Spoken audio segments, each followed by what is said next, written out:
آپ کو کبھی ماضی کی کسی بات پر سخت پچھتاوا ہوا ہے؟ کاش میں نے میڈیسن کے بجائے انجینئرنگ لے لی ہوتی، کاش میں نے فلاں شخص سے شادی کی ہوتی، کاش میں نے اس سے یہ نہ کہا ہوتا۔ ماضی کی کیا حقیقت ہے؟ اٹس نان ایگزسٹنٹ۔ ہمارا اس پر غمگین ہونا اسے کبھی واپس نہیں لا سکتا۔ ہماری اداسی اسے بدل کر ٹھیک نہیں کر سکتی۔ ہم کتنے بھی ڈپریسڈ ہوں، we can not undo it. تو ماضی کی ٹریجڈیز میں زندگی گزارنا انسینٹی ہے، ایک بیماری ہے جو ہمیں پریزنٹ مومنٹ میں خوش نہیں رہنے دیتی۔ یہ بالکل ایسے ہی ہے کہ ہم اس بات کی تمنا کریں کہ کاش سورج مغرب سے طلوع ہو جائے، یا کاش آنکھ سے نکلا یہ آنسو واپس آنکھ میں چلا جائے۔ So reading too much into the past is a waste of the present. On the other hand, how wise is it to pick fruits before they ripe? آنے والے کل کی کیا حقیقت ہے؟ It is non existent, it has no reality today, so why should you busy yourself with it? تو اہم چیز یہ ہے کہ آنے والا کل ہم آج دیکھ نہیں سکتے۔ یہ وہ پل ہے جو ہم تبھی پار کریں گے جب اس کے پاس پہنچیں گے، اور کیا پتہ ہم اس تک پہنچیں گے بھی کہ نہیں۔ یہ پل شاید ہمارے پہنچنے سے پہلے ہی ٹوٹ جائے، اور ہاں یہ بھی ممکن ہے کہ ہم اس کو عافیت سے کراس بھی کر لیں۔ اور پھر کل کی بہت زیادہ فکر کرنا ہمارے دین کے مزاج کے بھی مترادف ہے، کیونکہ اس سے انسان کا دل اس دنیا سے جڑا رہتا ہے۔ Our tragedy is that we are incapable of dealing with the present. Everything on earth marches forward.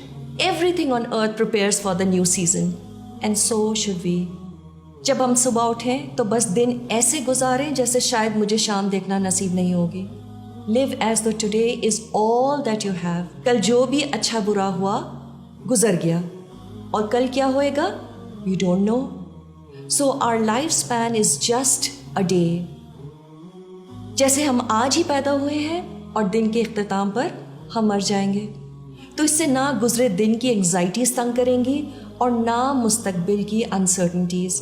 And this is the cure for this problem, live for today. ہاں، ایک واحد چیز جس کی ہم نے فکر بھی کرنی ہے اور اس کی پلاننگ بھی کرنی ہے، وہ ہماری آخرت کی زندگی ہے۔ تو آج میری نماز ایسی ہو جیسے یہ آخری نماز ہے۔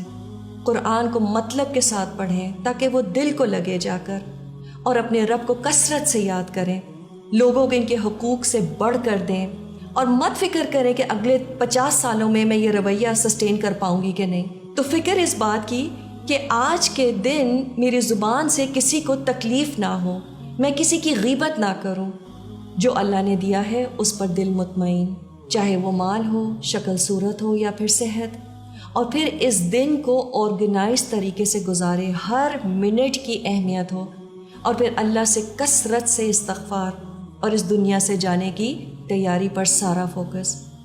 اس کے ساتھ ساتھ جو اللہ نے اس دنیا میں رزق دیا ہے، شوہر، بیوی، ماں باپ، دوست، گھر، یہ زندگی، اس پر خوش ہونا اور شکر ادا کرنا۔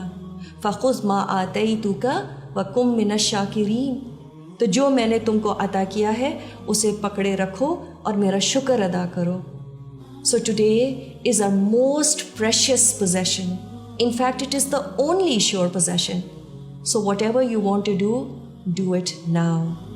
Today is a gift for all of us. اور اسی لیے شاید اس کو present کہا جاتا ہے۔